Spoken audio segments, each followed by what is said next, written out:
Vous êtes-vous déjà demandé pourquoi nous prions Dieu, mais nous l'appelons Père, nous adorons Jésus et invoquons aussi le Saint-Esprit? Comment peut-il être que trois noms différents représentent un seul vrai Dieu? Attention, parce que ce que vous êtes sur le point de découvrir peut changer votre vieillesse spirituelle pour toujours. Beaucoup de gens vivent leur foi sans vraiment comprendre qui ils s'approchent lorsqu'ils prient, adorent ou crient. Et cela, cher auditeur, pourrait limiter votre connexion avec le ciel sans même le savoir. Ce que nous allons révéler dans cette vidéo n'est pas une autre théorie ni une opinion religieuse. C'est un mystère divin que la Bible a déclaré depuis le début des temps, la Trinité. Oui, ce concept qui semble si complexe et parfois si déroutant, aujourd'hui sera expliqué clairement, puissamment et totalement transformateur.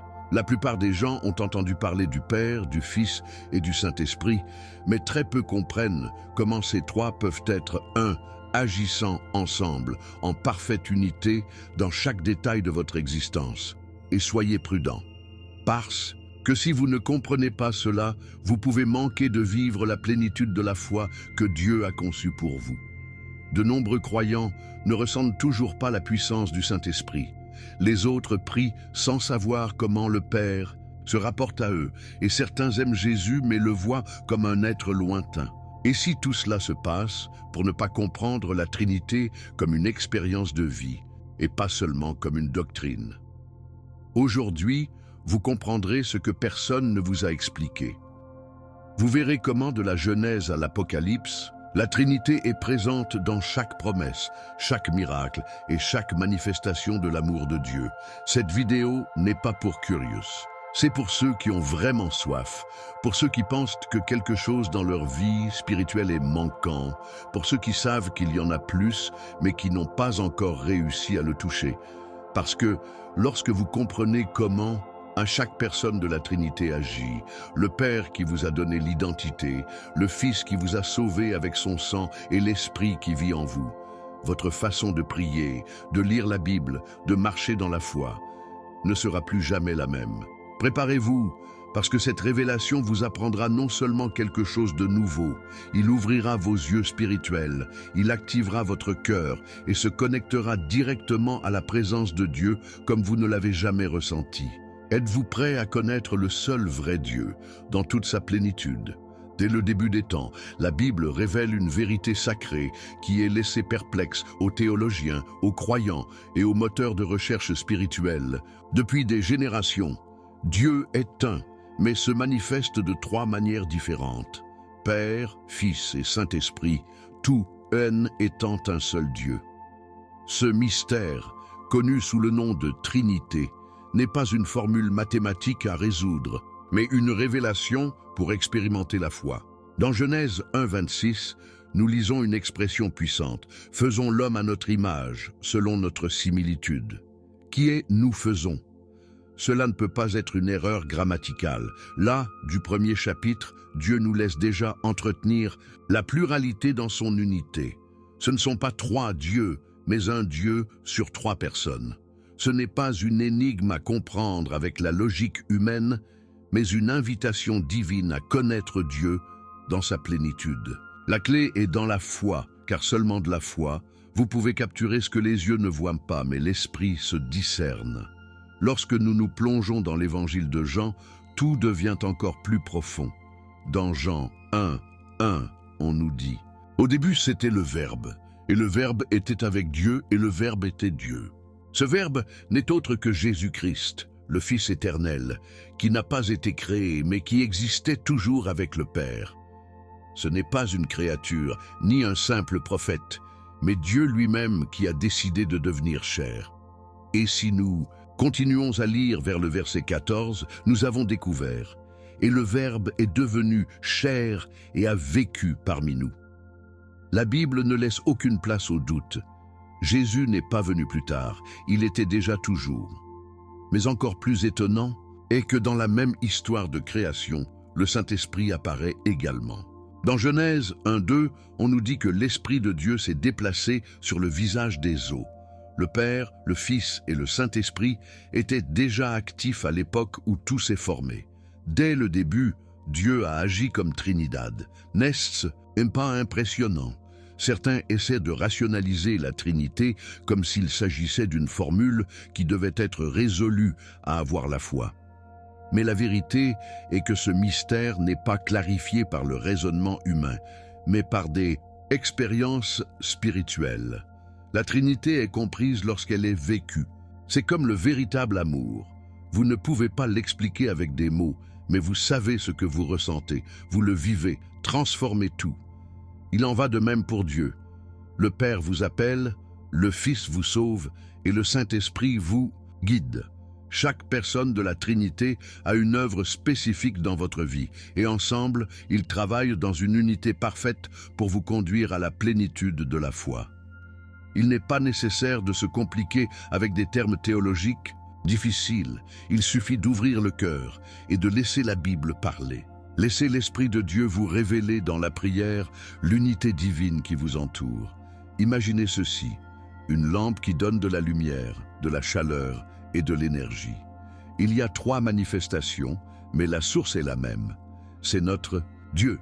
3 façons d'agir, la même essence. Ce ne sont pas des rôles distincts, ni des fonctions isolées, mais une seule nature qui s'exprime dans l'amour inconditionnel pour vous. Lorsque vous priez le Père, vous n'ignorez pas le Fils ou l'Esprit. Lorsque chlorasse au nom de Jésus, vous ne diminuez pas le Père. Et quand le Saint-Esprit vous réconforte, c'est Dieu étreignant votre âme. Vous réalisez-vous l'ampleur de cela? Nous ne parlons pas de concepts froids, nous parlons de la façon dont Dieu se rapporte à vous quotidiennement. C'est un Dieu proche qui se révèle comme Trinity, non pas à confondre, mais à aimer complètement. Et voici la partie la plus personnelle. Cette révélation n'est pas réservée aux bergers ou aux érudits de la Bible. Il est disponible pour vous en ce moment.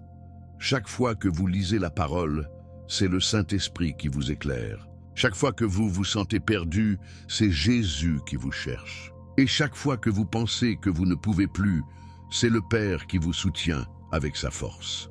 Vous n'avez pas besoin de tout comprendre pour croire, mais vous devez croire pour commencer à comprendre.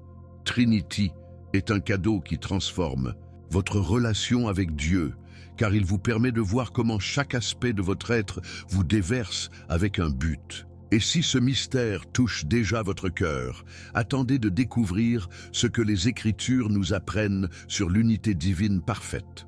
Nous entrons maintenant sur la façon dont cette vérité est confirmée dans toute la Bible. Lorsque vous parlez de la Trinité, beaucoup croient que c'est une idée introduite beaucoup plus tard par la tradition chrétienne. Cependant, en observant soigneusement les Écritures, nous découvrons que l'unité divine du Père, du Fils et du Saint-Esprit est présente du début à la fin.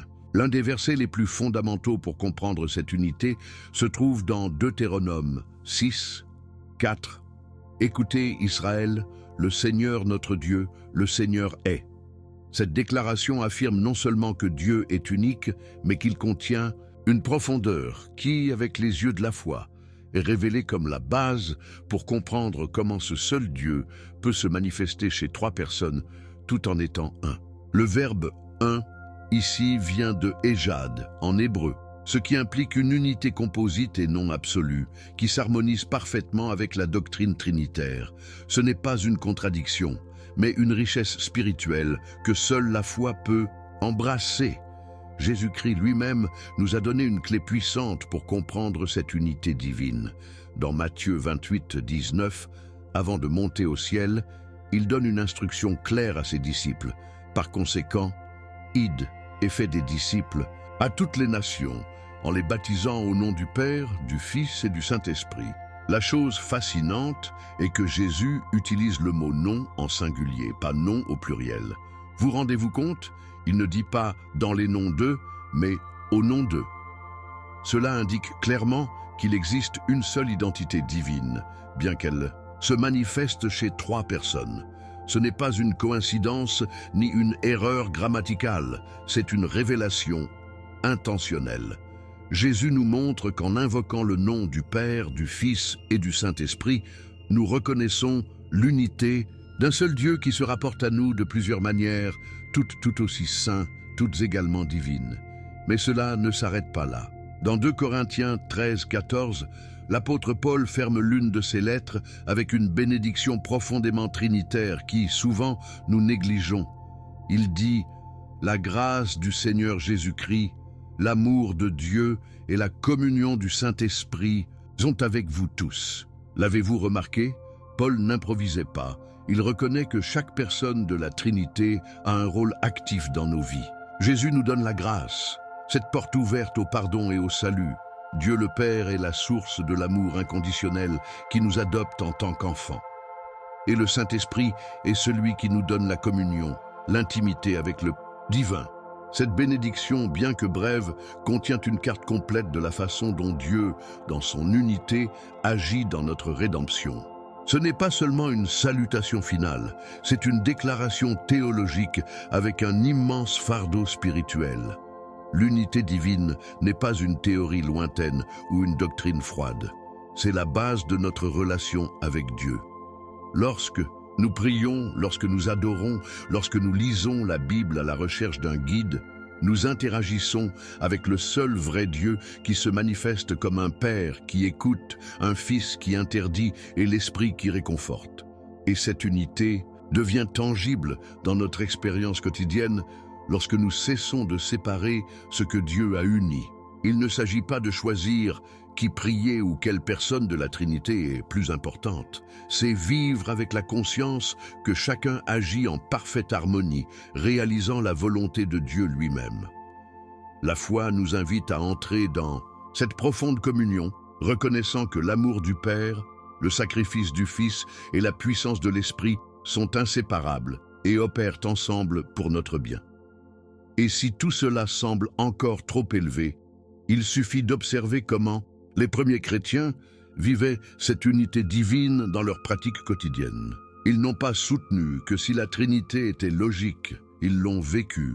Dans chaque prière, dans chaque miracle, dans chaque prédication, le nom du Père, le Fils et le Saint-Esprit étaient présents. Ce n'était pas une formule vide, c'était la manifestation vivante d'un Dieu qui a totalement approché son peuple. Et tout comme il vivait dans le pouvoir de cette unité, nous sommes également appelés à en faire l'expérience. Parce que connaître Dieu ne lise pas seulement lui, mais vivre en lui. Et si nous avons déjà compris que Dieu est un, maintenant nous devons découvrir comment cette unité s'exprime visiblement dans nos vies. Et pour cela, nous allons utiliser des illustrations qui rendront ce mystère encore plus clair. Parfois, la plus profonde de la foi doit être expliquée avec la vie la plus simple. Jésus lui-même a utilisé des paraboles et des exemples de quotidien pour révéler les mystères du royaume de Dieu. Il en va de même pour le mystère de la Trinité. Bien que Dieu soit infini et notre esprit humain limité, nous pouvons aborder sa compréhension à travers des illustrations qui reflètent en partie leur essence. L'un des plus utilisés est celui de l'eau. Pensez-y. L'eau peut être sous forme liquide, comme la glace solide ou comme vapeur. 3 façons différentes, mais c'est toujours la même substance, H2O. Dieu aussi. Il peut se manifester en tant que Père, en tant que Fils ou comme un Saint-Esprit, mais sa nature en est une. Cela ne simplifie pas Dieu, mais nous aide à comprendre comment il peut s'exprimer de plusieurs manières sans se diviser. Dans tous les sens, Dieu reste pleinement. Une autre illustration puissante est celle du soleil. De la terre, nous le percevons comme une seule étoile, mais émane de la lumière, de la chaleur et de l'énergie. Chacune de ces manifestations a un effet spécifique. La lumière s'allume, la chaleur donne la vie, les transports de l'énergie. Mais ils viennent tous d'une seule source. C'est Dieu. La lumière qui nous montre le chemin est Jésus, l'énergie qui nous transforme est le Saint-Esprit, et la chaleur qui nous donne la vie est l'amour du Père. Chacun agit différemment, mais son origine est une, le Dieu éternel, qui a créé les cieux et la terre. Cette image aide de nombreux croyants à visualiser comment il peut y avoir une diversité en action, sans division en substance. La foi, encore une fois, est la clé qui ouvre cette compréhension. Mais soyez prudents, bien que ces illustrations aident, Aucune ne parvient à capturer pleinement la grandeur de Dieu. Ce sont à peine des ombres, des réflexes limités d'une vérité divine. Le problème n'est pas dans les images, mais en pensant que Dieu peut leur être réduit. Dieu est plus que l'eau, plus que le soleil, plus que tout ce qui est créé. Il est le Créateur. Cependant, lorsque nous utilisons ces comparaisons avec la révérence et la foi, non pas pour limiter Dieu, mais pour l'approcher, ils peuvent être des outils puissants pour comprendre son amour trinitaire.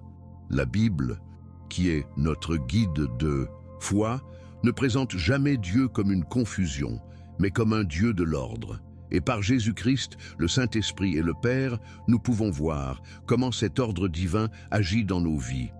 De plus, ces illustrations servent non seulement à expliquer, mais aussi à vivre. Par exemple, si Dieu est comme l'eau, cela signifie que sa présence peut s'adapter à ce dont nous avons besoin. Êtes-vous dans un moment de dureté?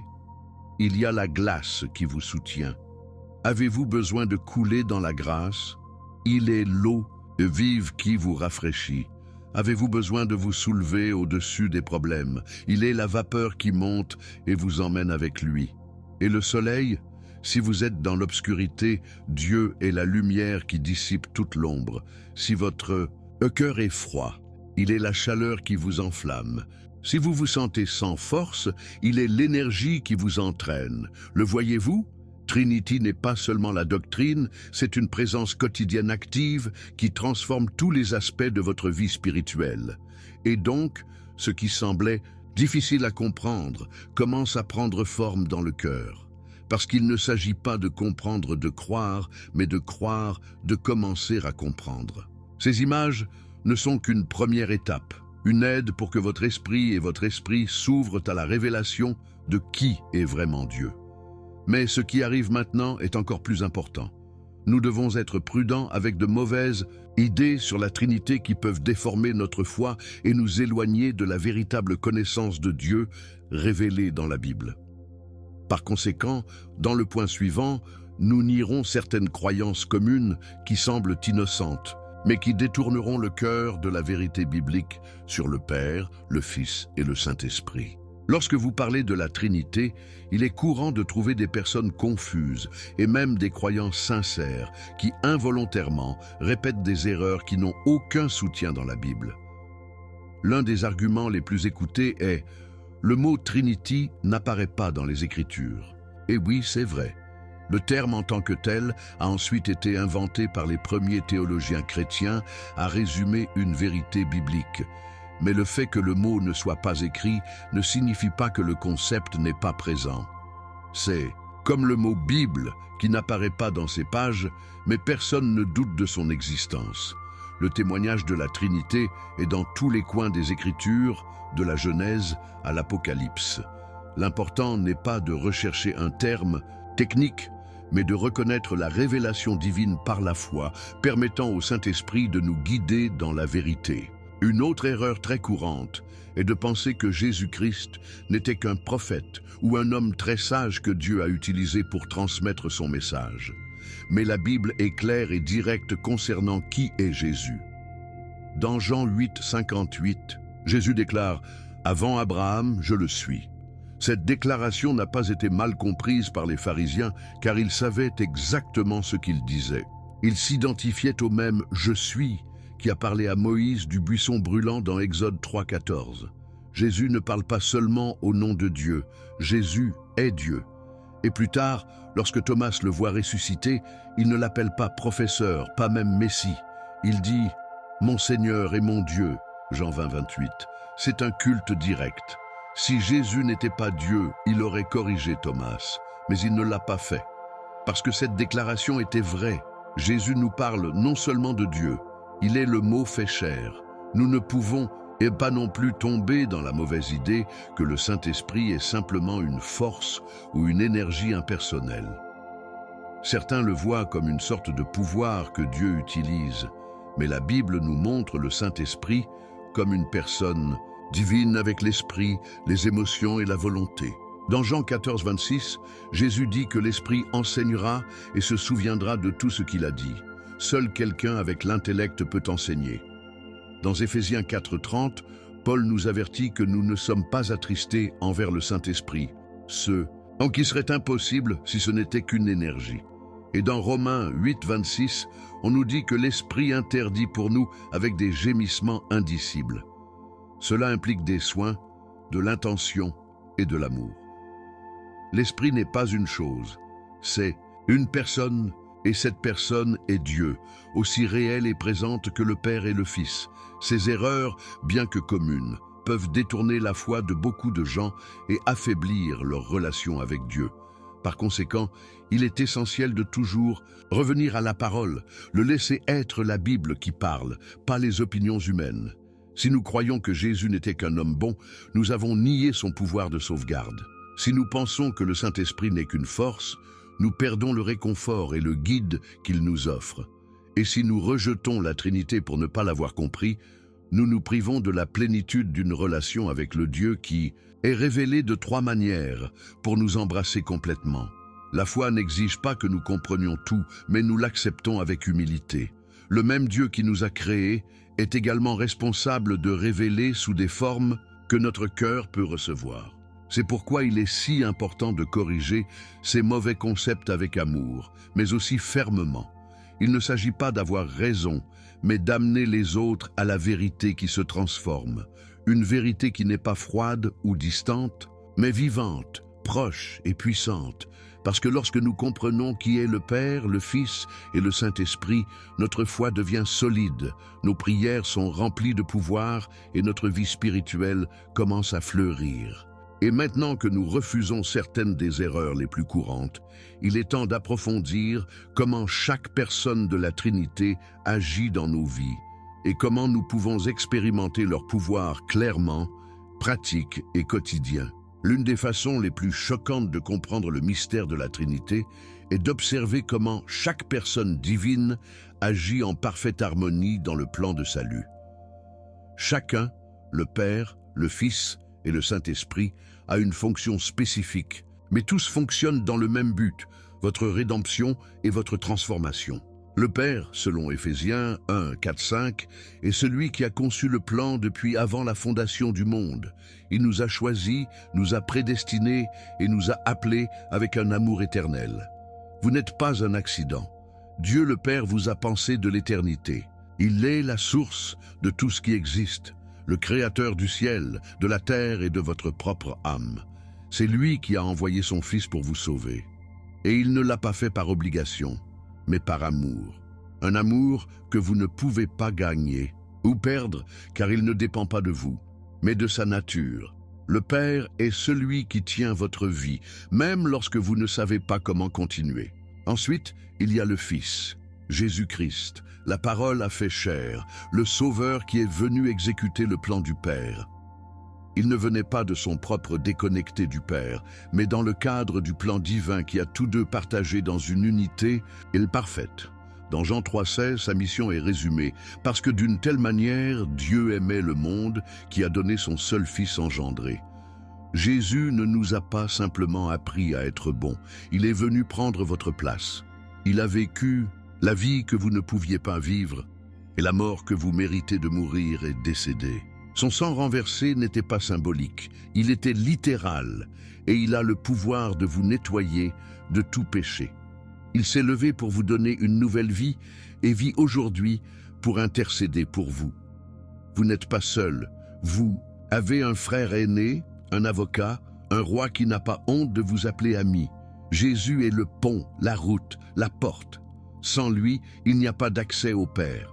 Et puis, il y a le Saint-Esprit, la troisième personne de la Trinité, souvent mal compris ou ignoré, mais absolument essentiel. C'est lui qui applique le Fils du Fils dans votre vie. Selon Jean 16:8, l'Esprit convainc le monde du péché, de la justice et du jugement. C'est lui qui ouvre vos yeux spirituels, qui touche votre cœur au milieu d'une prédication, qui vous fait pleurer dans la prière. Dans Galates 5:16, nous sommes encouragés à marcher dans l'esprit afin de ne pas satisfaire les souhaits de la chair. Parce que l'esprit est celui qui nous guide, nous renforce et nous transforme. Il ne se limite pas à vous donner un pouvoir spirituel. Il veut façonner votre personnage, sanctifier votre vie, vous conduire à une profonde intimité avec Dieu. Le Saint-Esprit est votre fidèle partenaire, votre guide silencieux, votre force au milieu du chaos. Et le meilleur, vivez en vous. Quand on comprend comment chaque personne de la Trinité agit, la relation avec Dieu devient beaucoup plus riche, intime et transformatrice. Vous ne voyez plus Dieu comme un juge éloigné, mais comme un Père aimant. Vous ne voyez plus Jésus comme un personnage historique, mais comme votre Rédempteur vivant. Et vous ne voyez plus l'Esprit comme une énergie étrange, mais comme un ami qui marche avec vous à chaque étape. La foi n'est plus la théorie et devient une expérience de vie. La Bible cesse d'être un vieux livre et devient du pain quotidien. Parce que lorsque le Père vous appelle, le Fils vous sauve et que l'Esprit vous transforme, il n'y a pas de retour en arrière. Votre vie suit un nouveau cours, un but, le pouvoir et la paix.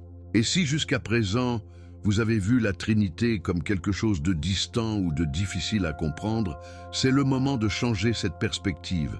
Parce que le même Dieu qui se révèle en tant que Père, Fils et Esprit n'est pas sur un trône lointain, mais vivant avec vous, agissant en faveur de la vôtre et travaillant à l'intérieur. N'est-ce pas merveilleux? Mais attendez, car il y en a plus. Dans le point suivant, nous explorerons comment cette Trinité divine fonctionne non seulement dans le ciel, mais veut faire partie active et constante de votre vie quotidienne. Parce que oui, la Trinité peut vivre en vous, vous aider à surmonter le péché et à vous guider vers une vie de sainteté. Et c'est une vérité qui peut tout changer. Parler de Trinity n'est pas seulement de discuter de la théologie. Il s'agit de comprendre comment Dieu se manifeste activement dans votre vie quotidienne. Cette vérité spirituelle n'est pas quelque chose qui reste dans les livres, mais qui vit à partir du moment où vous ouvrez les yeux tous les matins. Le Père vous donne l'identité. Vous n'êtes personne, vous êtes le Fils de Dieu. Dans 1 Jean 3:1, il est écrit « Regardez ce que l'amour que le Père nous a donné, afin que nous soyons appelés enfants de Dieu. » Ce n'est pas une étiquette symbolique, c'est une réalité spirituelle. Lorsque vous comprenez que le Créateur de l'univers vous appelle son Fils, tout change. Vous ne marchez plus avec peur, ne vous définissez pas pour vos erreurs, ni parce que les autres pensent. Votre identité vient du ciel. Le Père vous a non seulement créé, vous a reconnu, vous a adopté et vous aime avec un amour qui n'a pas de condition. Et c'est ce que votre âme tient quand tout le reste échoue. Jésus-Christ, le Fils, n'était pas seulement le Sauveur du passé, il est le chemin constant vers le Père dans votre présent. Dans Jean 14:6, Jésus déclare « Je suis le chemin, la vérité et la vie. Personne ne vient au Père, mais pour moi. » Il ne s'agit pas de religion, c'est une question de relation. Voulez-vous connaître Dieu? Vous devez passer par Jésus. Il n'y a pas de raccourci. Il est le médiateur, le pont, la porte qui vous relie au ciel. Mais pas seulement ça. Jésus vous accompagne également dans les luttes quotidiennes. Il vous comprend parce qu'il vivait dans sa propre chair les mêmes tentations, les mêmes douleurs, les mêmes larmes. Et le meilleur de tous, intercède pour vous à tout moment. Lorsque vous échouez, il ne vous condamne pas, il vous soulève. Lorsque vous priez en son nom, le paradis bouge. Jésus est l'ami fidèle qui ne manque jamais, et sa présence transforme même les moments les plus courants de la vie. Et le Saint-Esprit, oh, quelle entreprise nécessaire à ces temps! C'est lui qui vous rappelle les promesses, quand la foi vacille, qui vous corrige la tendresse lorsque vous êtes sur le point de dévier, qui remplit votre salle de paix quand tout à l'extérieur est du chaos. Dans Galates 5:16, Paul dit « Marchez dans l'esprit et ne satisfaire pas les souhaits de la chair. » Ce n'est pas seulement un conseil, c'est une stratégie divine. Marcher avec l'esprit n'est pas mystique réservé aux dirigeants ou aux bergers. Il est vivant, guidé par Dieu dans chaque décision. Que dire à la façon de réagir quand quelqu'un vous fait mal?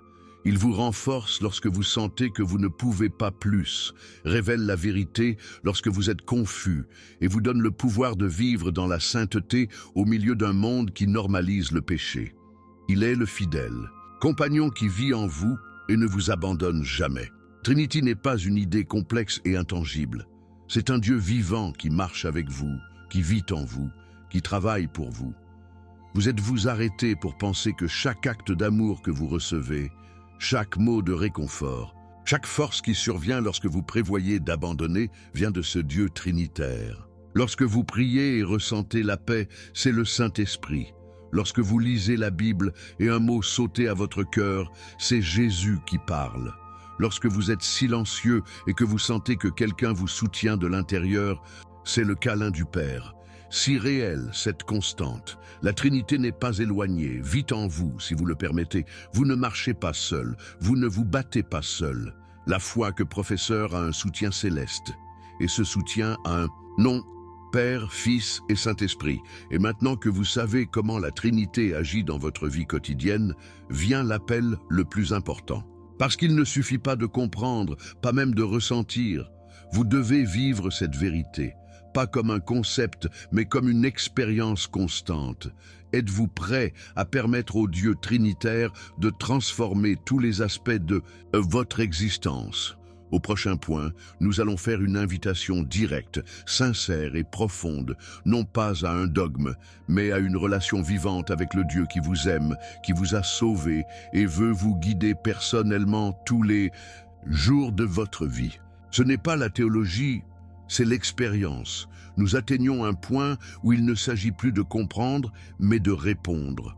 Parce que la Trinité n'est pas une équation théologique, c'est une réalité vivante qui vous appelle par votre nom. Le Père vous a formé de ses propres mains, le Fils a donné sa vie pour vous et le Saint-Esprit souhaite vivre en vous. Comment ignorer un amour aussi parfait? Comment continuer à vivre comme si Dieu ne travaillait pas à chaque seconde pour vous? Ce n'est pas un message pour vous convaincre intellectuellement, c'est un appel du ciel pour vivre une expérience surnaturelle. Jésus n'est pas venu pour fonder une religion, il est venu ouvrir un chemin. L'Esprit n'a pas été envoyé pour décorer les cultes, mais pour transformer votre vie. Le Père n'est pas éloigné, il attend qu'il dise oui. Seule votre réponse est manquante. Vous avez juste besoin de vivre ce que vous savez déjà.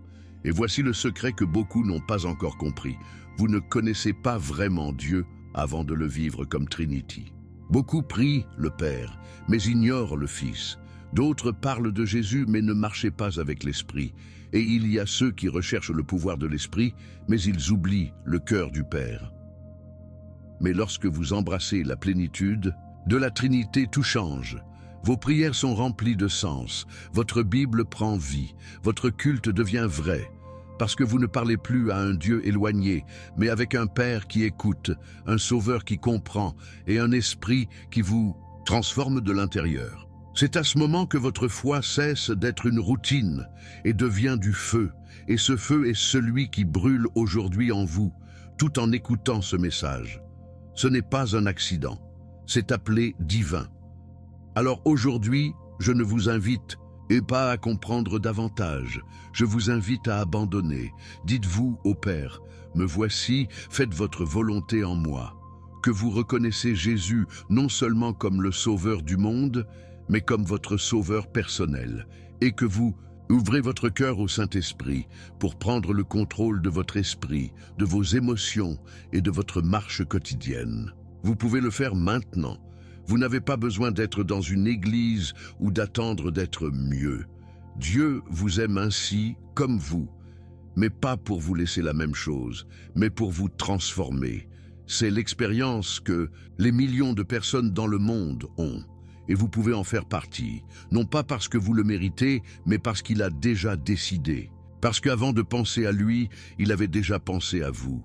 Et n'ayez pas peur, tu n'es pas seul. Chaque étape de la foi que vous donnez, vous la donnez accompagnée. Le Père vous soutient, le Fils vous couvre de son sang et l'Esprit vous renforce. C'est le moment de vivre la vérité, pas seulement pour en parler. C'est le moment de marcher dans la puissance de la Trinité, pas en tant que spectateur, mais en tant que fils bien-aimé, sauvé par Jésus et plein de l'Esprit. Ce n'est pas une invitation à un chemin facile, mais à une vraie route. Celui qui transforme votre âme, renouvelle votre esprit et remplit votre vie d'un but éternel. Allez-vous l'accepter? Ne reportez pas l'éternel pour le passager. Aujourd'hui est le jour de dire oui au Dieu qui s'est révélé comme un seul. Père, Fils et Saint-Esprit. Et si quelque chose à l'intérieur de vous brûle en écoutant cela, ne l'éteignez pas. Ce feu n'est pas l'émotion, c'est le Saint-Esprit qui touche votre âme. Réponse, cherchez-le, parlez-lui, lisez la Bible avec une nouvelle perspective, priez comme qui parle avec un vrai Dieu.